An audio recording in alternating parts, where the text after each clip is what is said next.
This material is a part of the Oklahoma Historical Society's Oral History Program Living Legends collection. There is no original date for this material. This material is a news broadcast by Paul Harvey, which originated from the KTOK studios in Oklahoma City and was broadcast through the American Broadcasting Company. This material is a tribute to Stanley Draper and to the National Cowboy Hall of Fame. This material was re-recorded on October the 29th, 1985, for inclusion in the permanent collections of the Oral History Program by Judith Michener.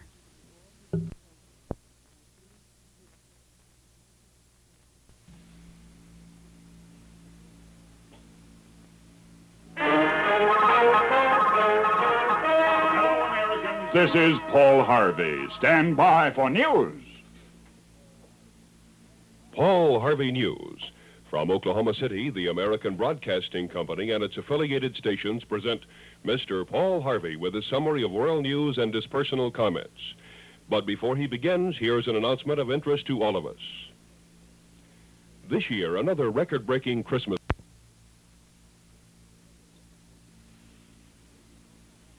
This is Oklahoma City, Oklahoma. This visit at this moment is originating in the studios of KTOK in Oklahoma City, and I must tell you something. I flew back to my home state yesterday afternoon. Between touchdown and time to speak last night, there was not much margin for meandering, just time to make one or two stops, so where first? Any Okie past 70 can remember the day Oklahoma City was born, with a boom. One April morning, it was a primitive prairie. By nightfall that same day, it had a population of 10,000 living in tents. 10,000 fiercely independent refugees from elsewhere drove stakes and sank roots and fathered and mothered the 500,000 who have since built skyscrapers over those canvas tenements.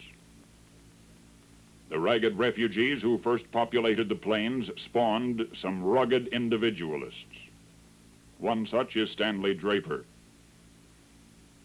a man who combines perspicacity with enough perseverance and perspiration to put rivets in his dreams. He is presently spark-plugging an effort to trade in the whole downtown for a new one. No, not a facelifting, a new face. Not renovating, remodeling, renewing. I mean a total redoing. I wanted to visit for a while with this uncommon man, and it was a memorable while. And there was time for one thing more. Now, where would a frustrated cowboy who just recently discovered horses, who is learning that there are uncommon horses and horsemen too, where would such a 20th century saddle tramp like most to hang his Stetson for an hour on a drizzly afternoon? Well, sir, on the crest of Persimmon Hill, outside and overlooking this city, is the National Cowboy Hall of Fame. There are enshrined the appurtenances, the likenesses, the mementos of history's Marlboro men.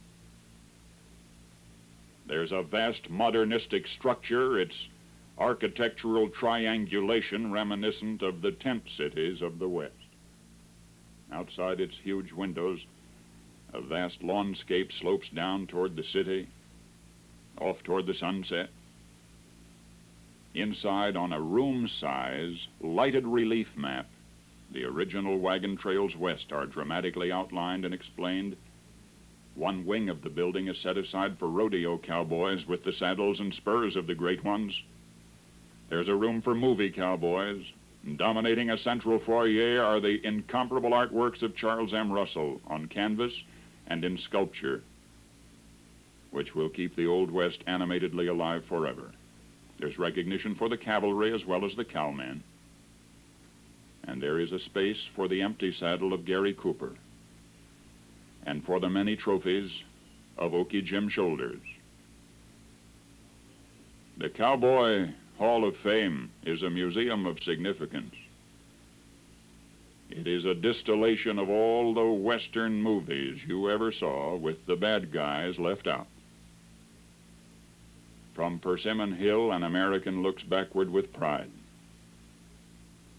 looks forward with confidence. From Oklahoma City, Paul Harvey. Good day.